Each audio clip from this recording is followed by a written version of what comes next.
Dill एक मछुआरा है जो अद्भुत समुद्री जीवन के बीच पर्यटकों को मछली पकड़ने ले जाता है। यह न केवल उसकी आजीविका का साधन है बल्कि उसके लिए एक जुनून भी है। जब वह अपनी नाव पर सवार होता है तो समुद्र की लहरों के साथ उसकी आत्मा भी ताजगी महसूस करती है। लेकिन डिल का एक सपना उसे निरंतर परेशान करता है।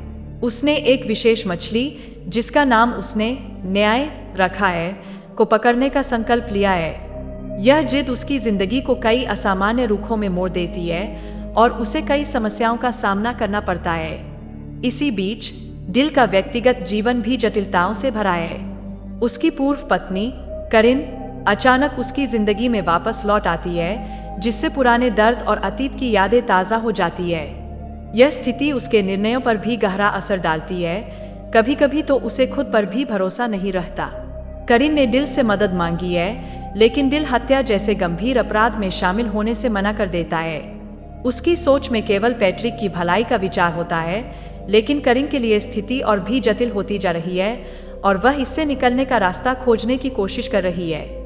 फ्रैंक, जो करिन के जीवन का साया बन चुका है, उसे प्रताड़ित करता है। इस तनावपूर्ण स्थिति में डिल और करिन एक योजना बनाने को मजबूर होते हैं। करिन ने डिल को $10 मिलियन का एक प्रस्ताव दिया है, जो इस योजना को और भी खतरनाक बना देता है। मछली पकड़ने के दौरान डिल और फ्रैंक के बीच बातचीत होती है। यह बातचीत डिल को बताती है कि फ्रैंक के पास पैट्रिक पर नियंत्रण है, जिससे डिल के मन में चिंता और संदेह बढ़ता जाता है। वह खुद को इस स्थिति में एक अंधेरे और खतरनाक खेल के बीच पाता है। इस बीच डिल की पूर्व पत्नी कैरिन उसे फ्रैंक को मारने के लिए उकसाती है। यह उसे मानसिक रूप से बेहद परेशान करता है और उसे भ्रमित कर देता है। इस स्थिति में उसे अपने आदर्शों और जिम्मेदारियों के बीच संतुलन बनाना पड़ता है। रीड नाम का एक व्यक्ति डिल को बताता है कि यह सब एक खेल मात्र है और इस खेल में किसी की मृत्यु नहीं हो सकती। यह जानकारी डिल के लिए एक बड़ा झटका होती है, क्योंकि वह अब सोचने लगता है कि क्या वास्तव में सब कुछ इस खेल का हिस्सा है। जैसे जैसे वक्त बीतता है, डिल का संदेह और भी बढ़ता है। वह यह सोचने लगता है कि वह यहाँ क्यों आया है और कब आया था। उसकी यादें उसके साथ खेल कर रही है और उसे अपनी पहचान को खोजने में कठिनाई होती है।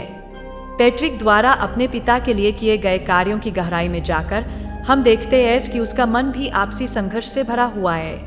यह स्थिति पिता और पुत्र के रिश्ते को जटिल बनाती है और उनके बीच की भावनात्मक उथल-पुथल को स्पष्ट रूप से दर्शाती है।